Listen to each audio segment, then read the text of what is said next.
On YouTube, we've seen many prominent creators seemingly vanish from the site. YouTubers stop posting for a variety of reasons. Perhaps they become bored with content creation, their channel dies out, or drama and controversy drives them away. However, in some bizarre cases, a YouTuber's activity ceases because they've literally gone missing in the real world. And in some of these cases, fans, authorities, and loved ones are still searching for them to this day. From a spelunking YouTuber disappearing in the desert, to a doctor foreshadowing her own disappearance, to a dancing YouTuber who vanished in the night, these are the missing YouTubers.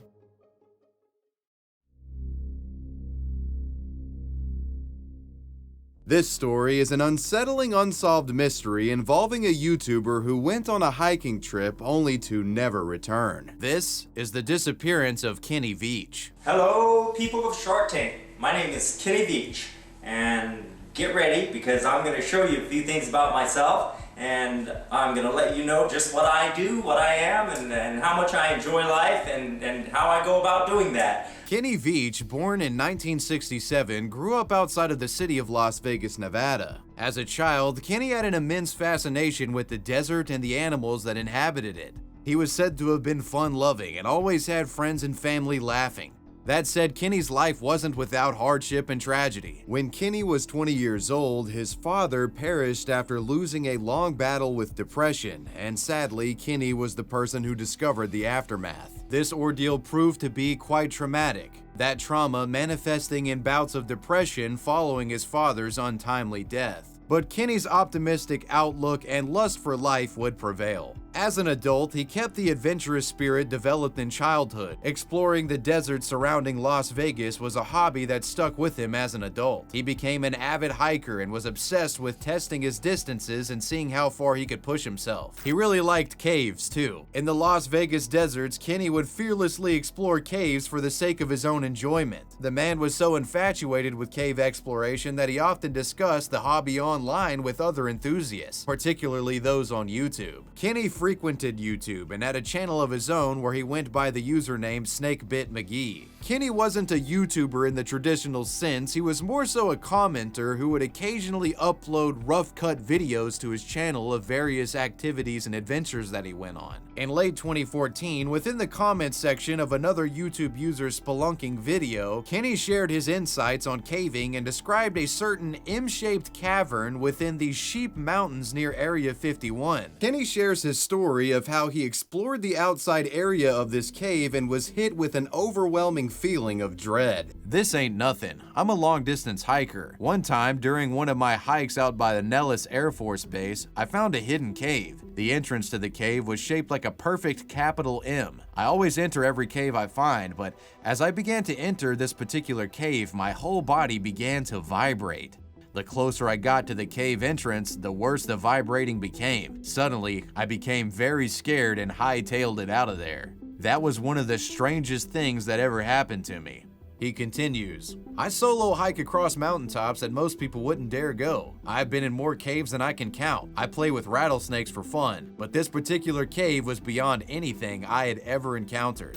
Kenny's commentary regarding this mysterious M-cave encounter sparked intrigue amongst the comments section of this spelunking video. Commenters would implore Kenny to seek out the mysterious cavern again and record the experience so they could witness the unsettling phenomena he was reporting firsthand. Kenny, being the intrepid person that he was, obliged these curious commenters and set out on an adventure to find that very cave. Armed with a 9mm handgun and a video camera, Kenny set off to find this seemingly forbidden cave and record his venture. What we find though is that Kenny departs on this quest, brings his camera and everything, films, but is unable to find the mysterious M cave that he spoke of in the comments section. Upon his return on October 18th of 2014, Kenny posted video footage of his failed expedition to his YouTube channel and begins narrating information regarding the ominous cave that had become the recent fascination of the spelunking community.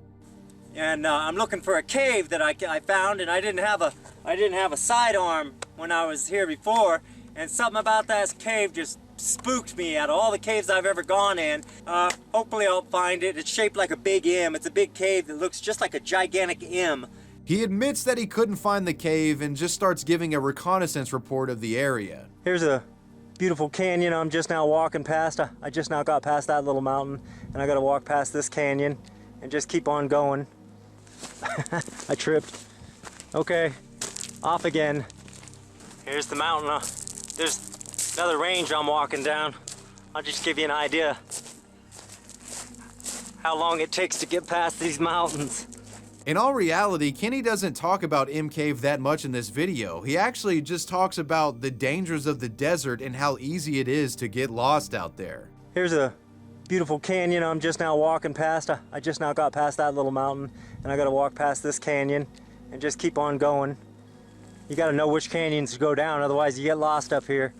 Kenny does explain that he was able to find multiple caves in the area, but none of them were the M Cave. He explained that the M Cave was deep, dark, shaped like an M, and even to the ground. There's lots of little caves, but they're not the kind of cave I'm looking for. The kind of cave I'm looking for is deep, and it's dark, and it's shaped like it's shaped just like the letter M. So lots of little caves and stuff along here. Kenny zoomed out his camera to show the vast amount of caves and rocky outcrops in the vicinity. From this view, it almost looked like finding the M Cave would be like finding a needle in a haystack. While Kenny couldn't find the mythical M Cave, he was happy to report that he did find a mountain goat. I haven't found the cave, but look what I did find.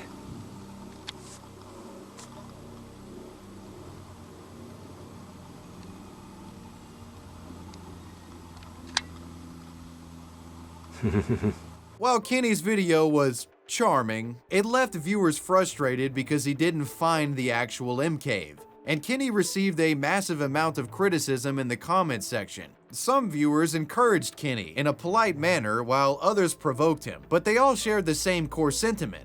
The commenters wanted Kenny to go back and look for the cave again. While all were pushing Kenny to return, one commenter left an ominous warning.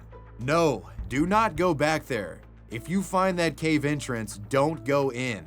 If you do, you won't get out. Kenny replies, "What makes you say that?"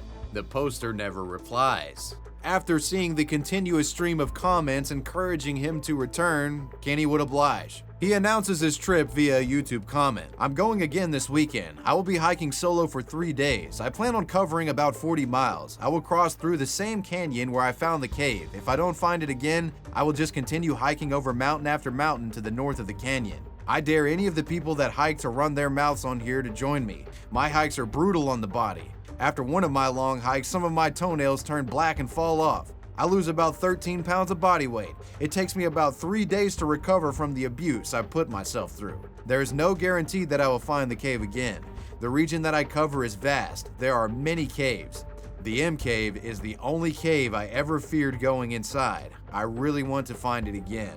And not only would this be the last YouTube comment ever published to the Snake Bit McGee channel, the M Cave hike would be the last hike ever taken by Kenny Veach. On November 10th, Kenny informed his girlfriend that he would be going on a short overnight trip. However, Kenny didn't return in the parameters given to his girlfriend. She became concerned and contacted authorities, and it would soon be reported on a local Las Vegas news station that Kenny Veach was missing. On November 22nd of 2014, near the same mine shaft that Kenny once stood in the YouTube video, rescue volunteers found Kenny's cell phone. Quote, "We found his cell phone close to a very vertical mine shaft, and we can't find another trail. It doesn't mean that he's down the mine shaft, but we have tracked him as far as we can. We are having our other crews come in from the search areas." The cell phone was indeed proof that Kenny had gone back to the area featured in the MK video and likely was looking for the cave, but despite this, Kenny nor his body was ever found in this area, and he still hasn't been found to this day. And there are numerous theories regarding what happened to Kenny Veach. Online, much speculation exists. Conspiracy theories range from Kenny stumbling upon a mysterious military secret and being killed in the process, all the way to Kenny discovering an extraterrestrial rift and being teleported into a different dimension. It wouldn't surprise me if the government has him locked up in Area 51 for finding something he wasn't supposed to. Hopefully he is found and okay. There were also the rational explanations, such as, Kenny might have just gotten lost, died from dehydration, or could have been killed by some sort of animal in a far-off area of the desert. And of course, there's a possibility that Kenny found the mysterious M cave and perished in it. As days and weeks passed and it became clear that Kenny wasn't coming home, the comments underneath the M Cave hike video became filled with theories and prayers alike. But eventually those in the comments would get a theory posted by Kenny's girlfriend herself, one that seemed to have some credence to it. This woman, Sharon Pilgrim, claimed to be Kenny's girlfriend and posted the following: "I am the girlfriend that Kenny spoke of in the video. There are so many posts, I had no idea until a friend let me know. So many people are wondering what happened and guessing different things. You are heartfelt about the sadness around what has happened with Kenny. He has not been found, and I feel that he probably will not be found for many, many months, if ever. I want to share what I know and feel about what happened so that you might bring some closure and understanding in your own lives. Kenny absolutely loved hiking in the desert. It was his very, very favorite thing to do. We explored many caves and mine shafts. We were always careful how we explored them, but Kenny was a bit more daring than I was. We wore snake guards, sun-protected clothing, and used walking sticks, brought enough water and food for the hiking hours, and had extra water and food in the car. I want you to know that I do not think Kenny had an accident. I believe he committed suicide. He battled depression for many years and would not take medication or see a doctor. He quit his job a little more than a year ago before he disappeared. The search for him was started within a couple of days of my call. Over 30 search and rescue team members searched 3 different times on foot. 1 helicopter flyover was done and there was no trace of Kenny or any of his camping things. They found his car in the area I told them it would be. They did find his cell phone by the mine shaft in the video. The mine shaft was only about a 4-hour hike from his car.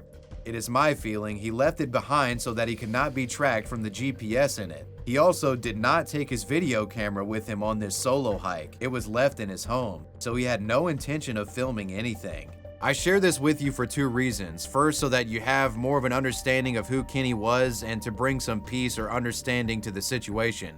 I had many wonderful experiences with Kenny. I will always remember them and have a place of love in my heart for him and those wonderful things we did together. So Sharon, Kenny's girlfriend, someone who knew Kenny very well, believed that he had gone off somewhere in the desert and taken himself out. And honestly, she makes a pretty convincing case for this. Folks began speculating that the reason why Kenny's body wasn't found was because the man went to great lengths to make sure that it wouldn't be. They felt that Kenny purposely went somewhere extremely hidden if he did commit what the girlfriend was suggesting. That being because Kenny didn't want friends and family to find him afterwards and have to experience something similar to what he did after finding his father all those years ago. As mentioned in the write-up, Kenny's girlfriend mentioned that he left his camera at home. Why would Kenny leave his camera at home if he was planning on recording another M Cave adventure and posting it to YouTube?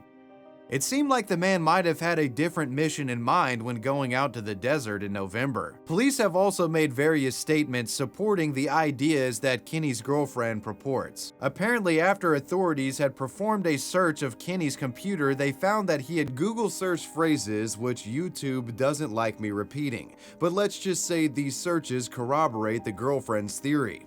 One of these phrases searched was literally "help me." But some have not given up hope in finding Kenny, and many to this day still search the area of the MK video in the hopes of finding him alive or his body. Some have even claimed to have found the mythical M cave that Kenny had been searching for, but it's impossible to say for sure if this is the cave that Kenny was looking for. Kenny's story continues to fascinate the YouTube community to this day, and while it appears as if he met a fate similar to his father, the Snakebit McGee saga will remain a mystery until Kenny is found.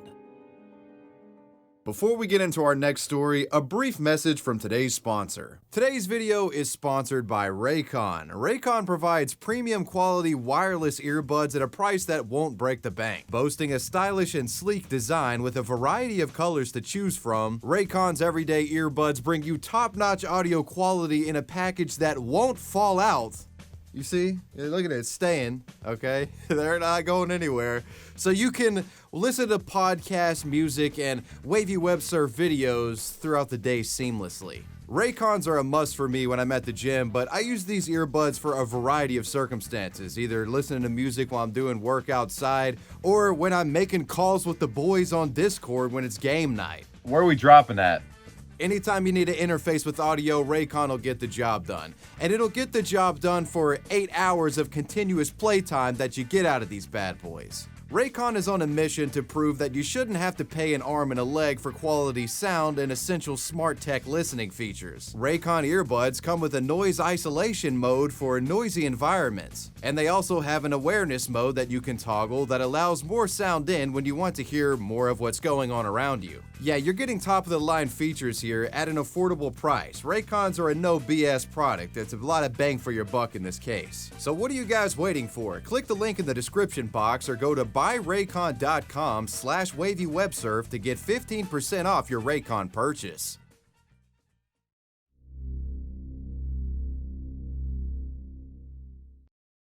Our next story involves a YouTuber that apparently went missing after investigating distant screams in the middle of the night. This is the Nic Sonderegger story. Nic Sonderegger grew up in California. A lover of the outdoors and music, Nic has been described as a free-spirited and easy-to-get-along-with man. As an adult, Nic became heavily active in the indie techno and rave music scene. In fact, the man helped create video content and documentaries for various bands in his local area. Some of this content would be uploaded directly to his YouTube channel called Sunspike, which was created back in 2009 when Nic was around 20 years old. Along with documentaries and rave videos, the Sunspike YouTube channel contained a number of videos showcasing Nicholas participating in his favorite pastime. That pastime being dancing. The man would take any opportunity at any location to show off his moves.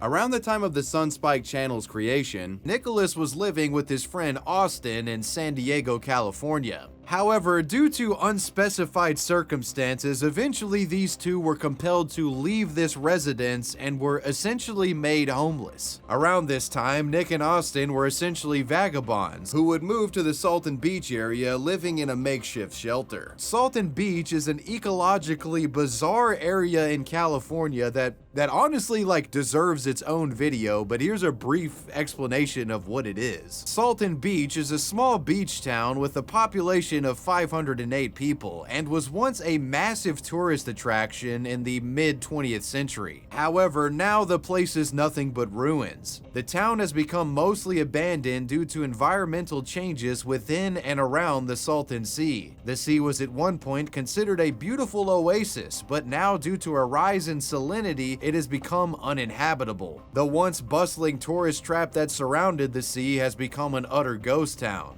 The area littered with abandoned houses and forgotten relics of its former 1950s glory. Despite its destitute state, Salton still attracts attention due to its legacy and bizarre ecosystem. Many tourists travel to the area motivated out of morbid curiosity. Over the years, Salton has attracted the likes of curious YouTubers, who come to explore its shores and share the bizarre area with their followers. Which brings us to a YouTube channel that you guys might be familiar with, known as Explore With Us. In the summer of 2018, the Explore With Us YouTube channel was live streaming themselves investigating an abandoned house in the Salton Beach area. While they're exploring, a man pulls up to them on a scooter and explains that he's looking for a piano that had recently gone missing from the property that the YouTubers were investigating. Morning when we walked out and we saw somebody walking by. Scootering by. That's how he was scooter. He was on a scooter. Everyone called him Scooter Boy. Yes. When he came scootering up, No, there was a piano? Yeah, I brought a piano here.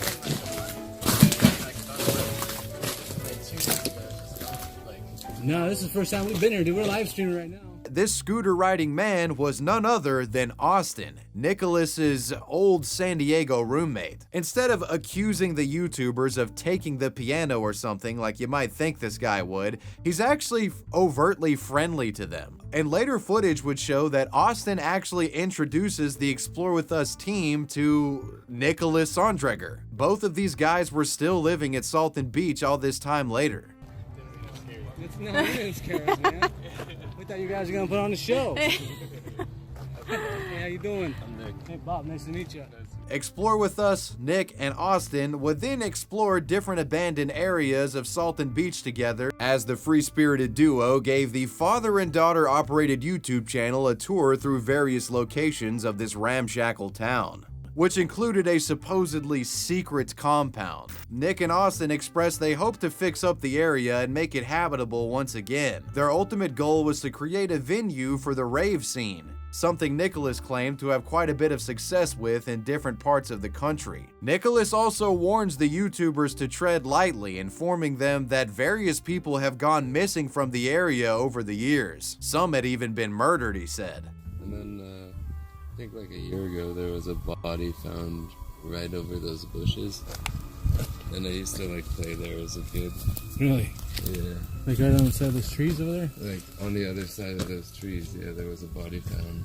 Also another guy, I think, after that guy committed suicide, another guy like tried to stay in that house and then got his neck slashed by like cartel members that Explore With Us's interaction with Nic Sonderegger and Austin in Salton Beach proved to be quite the compelling content. The channel established a friendship with Nick and Austin and would later bring them water and other gifts during their various follow-up encounters throughout that summer. The Salton series proved quite the success on Explore With Us's channel, but with more attention to the series came issues, as trolls would often pop into the live stream chats and demean Austin and Nick for wearing the same clothes all the time, making fun of their living conditions as well. There was also one incident caught on camera where Nick and Austin went into an abandoned gas station and took copper wire out of it, and the chat started freaking out and calling them crackheads. So one thing that made Emma really upset, and I wasn't even aware that it was happening because Emma was always holding the camera. Yeah, so it was the wire incident. They led us one night while we were live streaming, they led us to an abandoned gas station, and we were in there, we were exploring. They found this wire they wanted to repurpose and reuse it.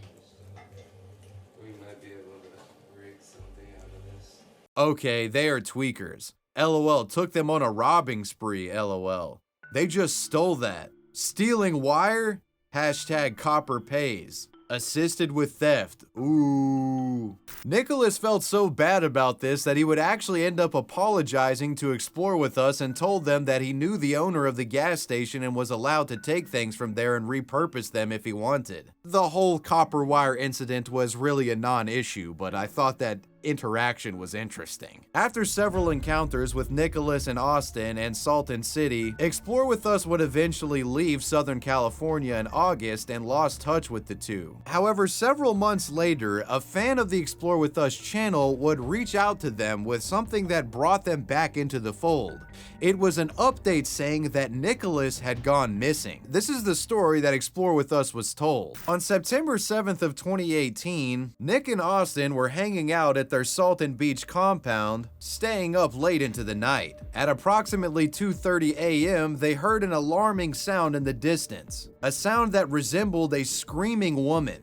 After hearing this chilling scream, they debate on whether they should go out and investigate or stay inside. According to a report by Austin, the two decided to stay in and Austin would fall asleep. But when he woke up in the morning, Nicholas was nowhere to be found. He went out searching for his friend but found no sign of him anywhere. Austin would then call the Imperial County Police and reported Nick missing. About a block away from their compound, search efforts managed to yield several of Nick's belongings and clothing items. Those items being a boot, a pair of pants, and a knife sleeve. A message from Austin explains the situation. It was over a week ago, Saturday night, at like 2 a.m. I went to sleep and when I woke up he was gone.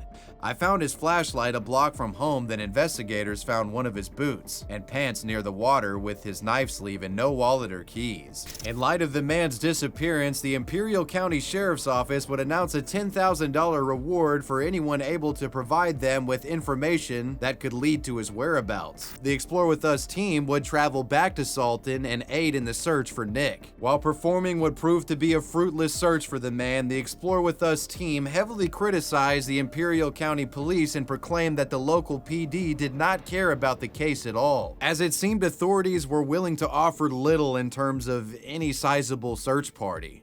Imperial County doesn't seem to care. They have not been out here. There was no search and rescue from what we can find. They just do not seem to care at all that Nic is missing. Communications with Austin from this time show he was concerned that Nic had been murdered. He also suggested it was possible that Nic had ran away to Slab City, an off-the-grid unincorporated community in California popular with drifters and vagabonds. Unfortunately, after 2019, there have been no new updates in Nic's case, and the man is still missing to this day. No new evidence or any sort of information has been released in regards to his whereabouts. This hasn't stopped those online from speculating and creating conspiracy theories regarding the disappearance, though. There are theories ranging from Nic falling prey to a serial killer, with others expressing suspicion towards Austin regarding the matter. One Redditor commented, "There's reports around of people faking someone in need of help, like a lady screaming or a baby crying, to lure others into vulnerable positions to attack them. Austin could be lying, sure, but he could have gone to sleep thinking the discussion was over and they weren't going outside. Then after he fell asleep, Nic went out anyways to check or whatnot and things went bad." Personally, I remain hopeful that Nic just decided simply to move away from the Salton Beach. Being a known drifter, it wouldn't be too out of the ordinary for him to just up and leave. However, the personal belongings and clothing found at the scene certainly make you concerned for his safety. Whatever the case, that was the ongoing mystery surrounding the disappearance of Nic Sonderegger.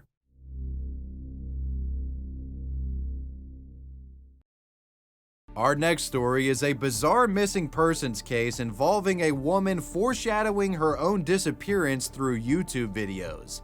This is the Taleka Patrick story. 30-year-old Taleka Patrick was born on September 18th of 1983. She spent the first 2 years of her life in Hyattsville, Maryland before moving to Queens, New York. There, she was raised. Taleka excelled in academics as a child and earned many awards in math, science, reading, and spelling. Her childhood academic penchant would continue to translate into adulthood as she pursued her scholarly goals, moving to California and attending medical school. While in medical school, she would meet her husband, Ismail Keldron. The two met online and quickly got married in 2006. Being in medical school, getting married, possibly starting a family, Taleka's life was on the up and up, it seemed. Unfortunately though, as Taleka started hitting her late 20s, friends, family members, and loved ones started noticing subtle changes in Taleka's mental state that started raising eyebrows. Ismail has reflected on this time, stating that Taleka became progressively paranoid, distressed, delusional, and often heard voices.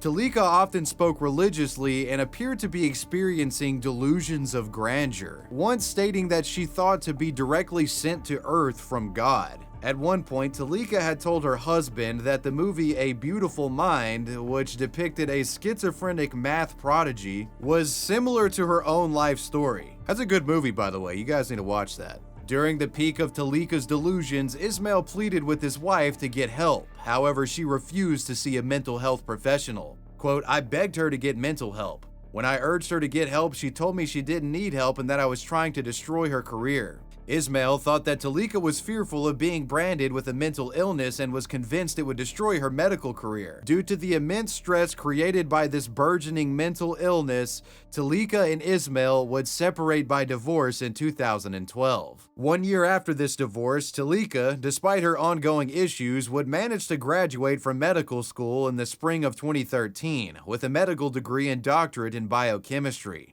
After the divorce and graduation, Taleka's mental illness would become more pronounced. Around this time, Taleka had become obsessed with a gospel singer known as Marvin Sapp. She would listen to this Grammy-nominated religious musician almost constantly throughout her days. And her fixation with this pastor and musician got so bad that she would move from California to Michigan, where this guy lived, just so she could be in closer proximity to him. After moving, Taleka would serve a medical residency at the Western Michigan University School of Medicine, which was at the Borges Medical Center in Kalamazoo, Michigan. After the move, Taleka sought out Mr. Sapp's church, that church being the Full Life Center Church in Grand Rapids, Michigan. Here, the man would perform and give sermons. Taleka frequently attended the pastor's congregation and reportedly got to speak with him in person on occasion, but apparently this wasn't enough for the obsessed woman. It's been reported that the woman sent hundreds of messages to Marvin Sapp on social media, messages that the man never once responded to. It's also said that she would publicly go around telling people that she was Marvin Sapp's wife. She was even said to have contacted Mr. Sapp's children and even showed up to the pastor's home uninvited on at least one occasion. Yeah, with Taleka, we're entering some pretty dangerous waters here. As a result of this harassment, in September of 2013, Mr. Sapp was forced to file a restraining order against Taleka. The man stated in a court document that he had over 400 pages of correspondence from Taleka that he had ignored. Marvin Sapp was given a personal protective order by the courts. Quote, "I am a national recording artist on the RCA label who Taleka Patrick has claimed as her husband. She has moved from California to Michigan, joined my church, contacts my children, and has been to my home. I have at least 400 pages of correspondence from her, which I have never responded to." And curiously, after the restraining order was filed, that's when Taleka's YouTube channel pops up. Soon after the issuance of the order, Taleka would begin posting strange videos to YouTube under the username Sandra3000Cassie. In November of 2013, in a video titled My Awesome Day, the woman appears quite jovial and talked to the camera as if she was speaking to some sort of love interest far away. Hi baby, good night. It's Taleka. I am just coming to you to say hi and just to tell you about my day. It seemed as if she was making this video for one specific person who she really loved, if you know what I'm saying. After she finishes recapping her day, she then begins to sing, "You walked into my life and stopped my big tears. Everything's easy now." and signs off with the words, "I love you, have a good night, bye, I love you." In another video published November 10th of 2013, Taleka showcases herself cooking an extravagant breakfast made for 2 people while singing and talking to the camera. And we both have orange juice, and here are the flowers from last time. It's important to note that Taleka lived by herself. Naturally, one can speculate here that Taleka is making these videos and is addressing Mr. Sapp, the person who filed the restraining order against her. And with that context in mind, these videos are extremely disturbing to say the least. First, I had morning report. No, not morning report. Conferences for pediatrics. And things would only get even more bizarre when just a month or so after these videos had been published, Taleka Patrick would go missing. This is what happens. In December of 2013, before leaving work, Taleka would tell her medical colleagues that she was about to take a trip to Chicago under the premise of visiting some family back home. But Taleka doesn't go to Chicago. Rather, hours later, security camera footage taken at the Radisson Hotel in Kalamazoo, Michigan captures the woman entering the aforementioned hotel building at approximately 7:30 p.m. On camera, Taleka looked visibly tired and tries to book a hotel, but then for whatever reason changes her mind and backs away from the counter, displaying strange body language. Taleka was then said to have informed hotel staff that she needed a ride back to the hospital that she worked at. Staff complied, providing a complimentary hotel shuttle to the location. She was dropped off at the Borges Medical Center next to her car, and this hotel shuttle worker would be the last person to see Taleka alive. This hotel worker would go on to comment that the woman seemed agitated and paranoid, and when he dropped her off at the hospital, she backed away while saying that she was very sorry and also said, quote, "I can't go back there with you." Approximately 2 hours after Taleka had been dropped off, a motorist would call police reporting that a white vehicle was driving out of control. This vehicle said to have been driving at speeds upwards of 90 miles an hour, slowing down along the median and passing other vehicles in the process, and the vehicle's description fit that of Taleka's. On December 6th, the following morning, Taleka Patrick failed to show up for work, and staff grew extremely concerned after she didn't return any of their phone calls. It was then discovered that her purse and cell phone were actually left at the hospital from her previous shift. It was at this point where the woman was reported missing. Just after 10 p.m. that night, a vehicle matching the description of the concerned motorist was found in a ditch off the westbound lane of I-94 near Portage, Indiana. There was nobody present in the vehicle, and authorities weren't able to find a wallet or ID. For the time, they had no idea whose car this was. On December 10th of 2013, it was determined by police that Taleka's vehicle was actually the one that had been found in the ditch on December 5th. Authorities then went back to the crash site where the car had been found and conducted a thorough search of the area, aided by search and rescue and bloodhounds. The hounds were able to track Taleka to the edge of the roadway, but after that, the scent was lost.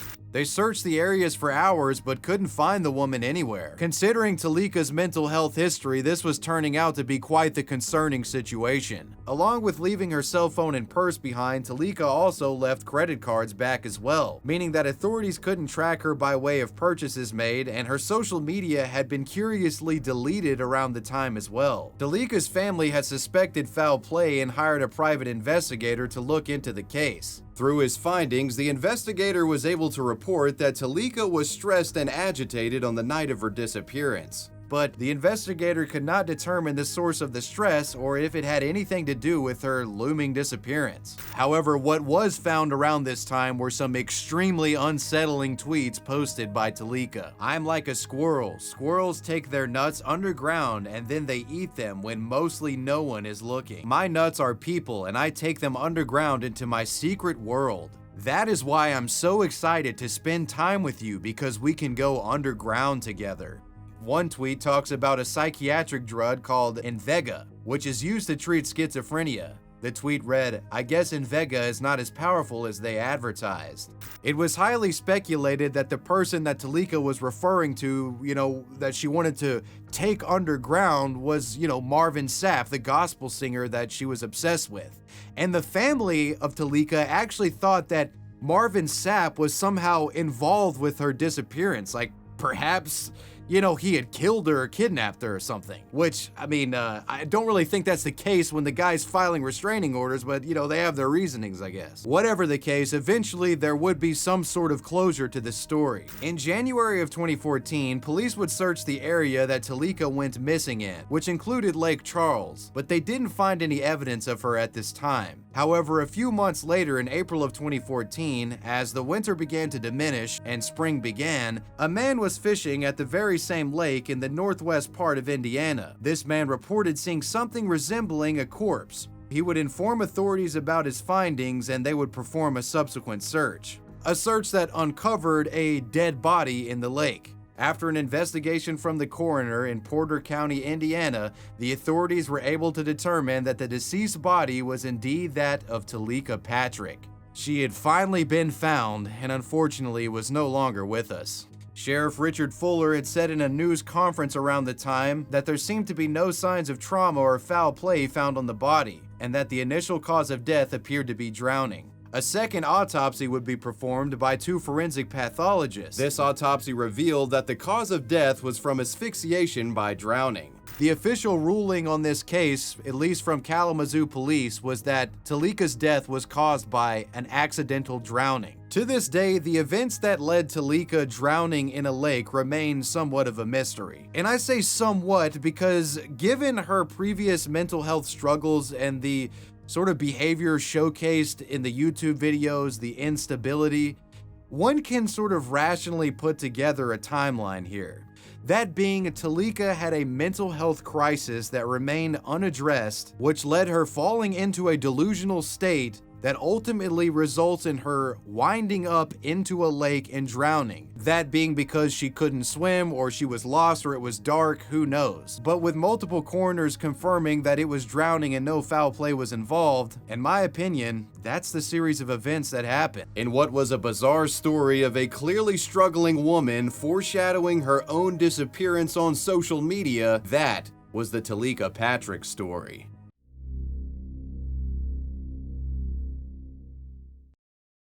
A missing persons incident that fueled constant speculation back in 2016 was the case of YouTuber Marina Joyce. Marina is a British YouTuber who started her career in 2010. Hi guys! So today's video is talking about Am I Pretty Enough? So this is based around society and society's beauty standards, and I just wanted to talk a little bit about how everybody is beautiful and that you should never believe what society thinks or says about you. Her content was mostly dedicated to makeup tutorials and how-to videos. In 2016, she found herself a part of a worldwide conspiracy when concerned viewers became convinced she was in danger after YouTube viewers reported Marina appearing frightened and distressed in recent uploads, with viewers noting uncharacteristic behavior from the woman, such as her staring blankly into the camera as well as making subtle gestures as if she was asking for help.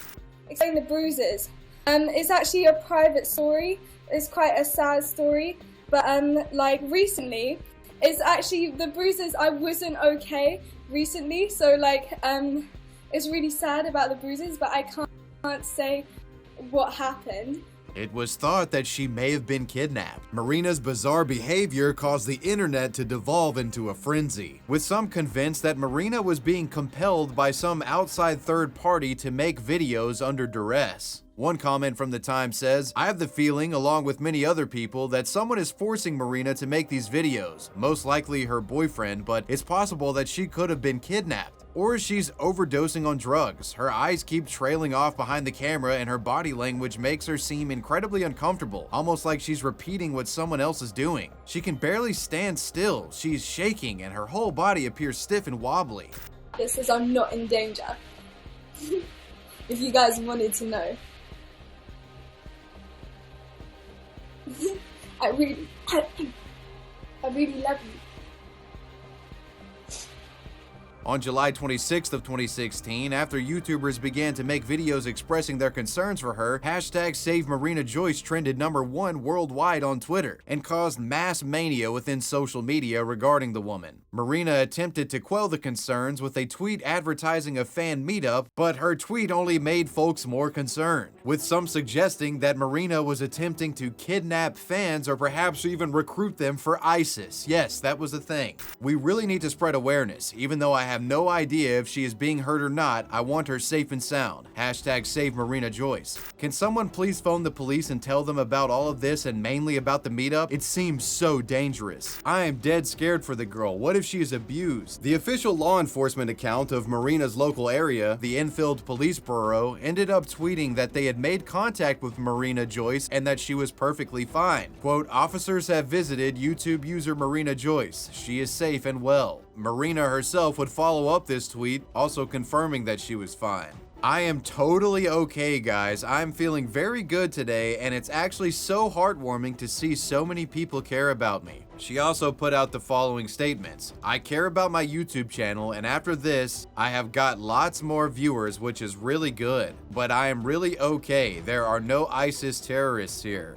Naturally, Marina's affirmations did little to quell the online frenzy.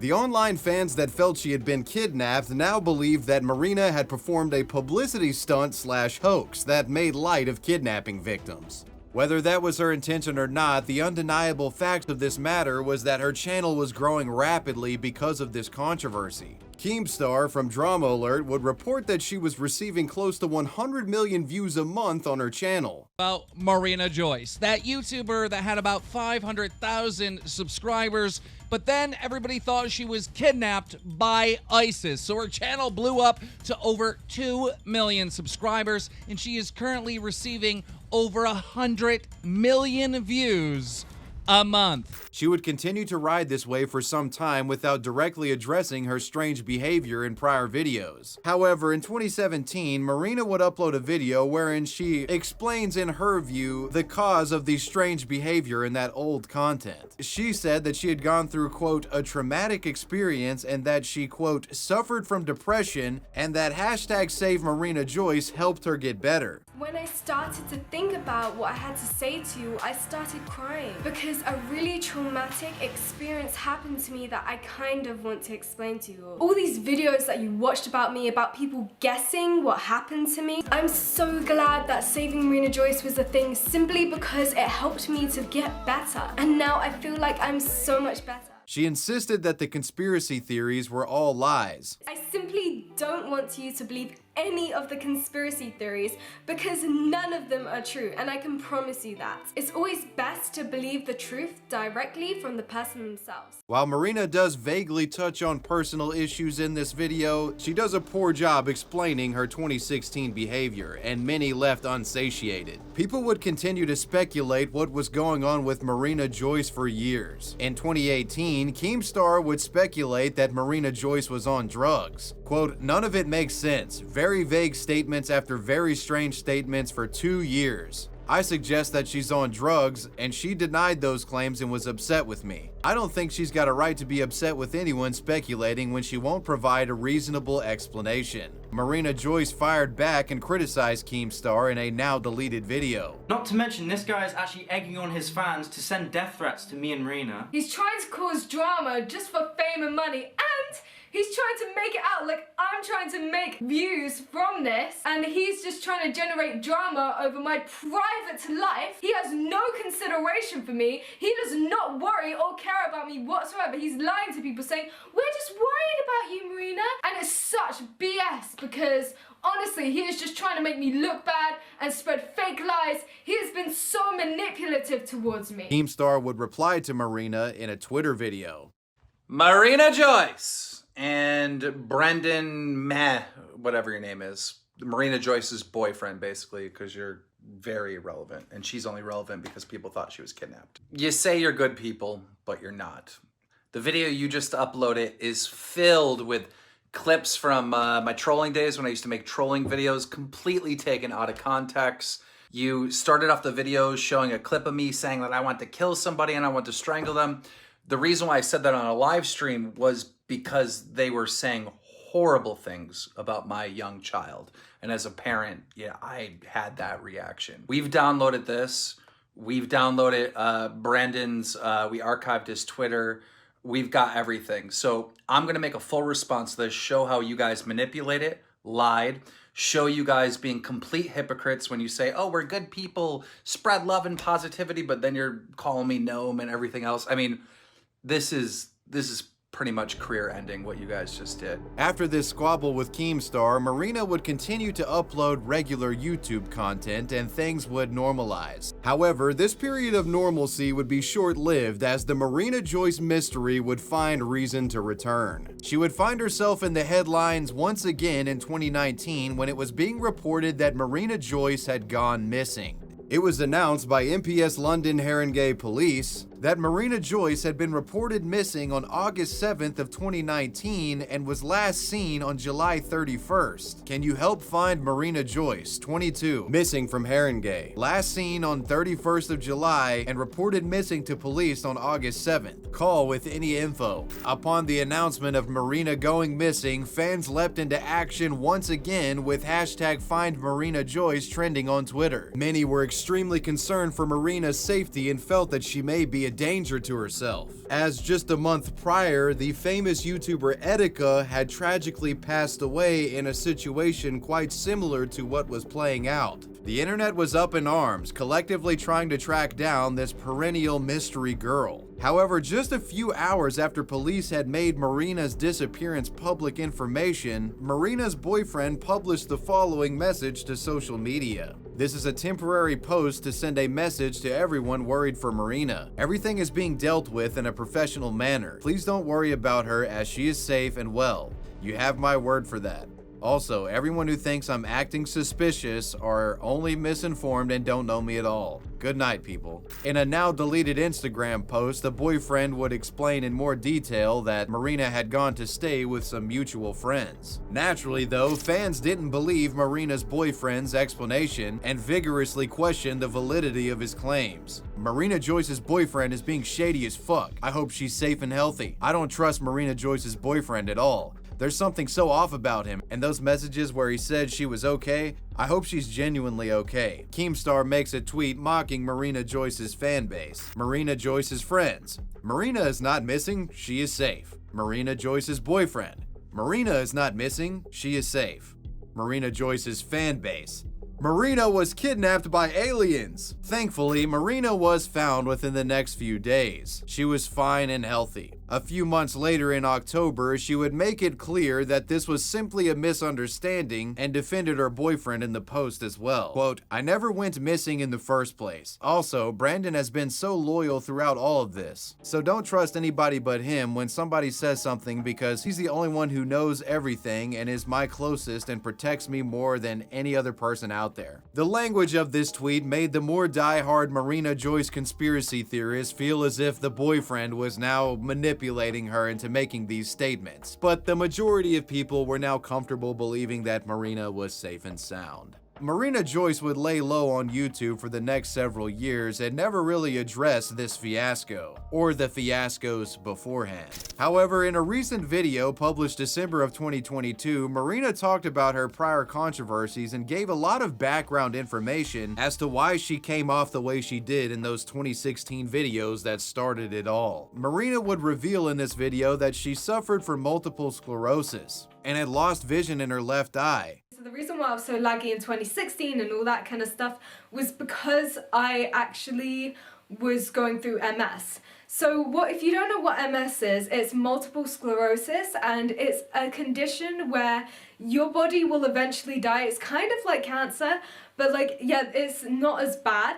But what it is, because it actually disables your body, I went blind in my left eye completely, and I had to go to the hospital and be put on steroids to kind of cure my eye as much as possible. My eye is still kind of blurry at the moment, like my left eye, but I can see through my right eye, so I'm not completely blind. I'm partially disabled in that kind of way. This disorder could also explain many of the body language quirks presented in this content. In regard to the 2019 disappearance, she said that she didn't technically go missing. Her parents were just really worried about her after being out with friends for several days. And also about the, when I went missing, I didn't actually go missing. It's just my parents were worried for me. It got really out of hand. Marina Joyce has become quite the enigmatic figure on YouTube over the years, with many believing to this day that she's still part of some conspiracy or is kidnapped and being compelled to make content. But the majority of the internet by this point has come to the realization that all of the hype and controversy surrounding her was nothing more than an internet frenzy and people wanting to latch on to some sort of mystery. But maybe I'm speaking too soon. We'll have to see what's in store for the next chapter of the never-ending saga that is Marina Joyce on YouTube. And well, you made it to the end. Let me know what you guys thought about this video down below in the comments section, and let me know who or what you want me to talk about next. I want to give a major shout out to my patrons. I appreciate you guys. Wavy Web Surf out. Peace.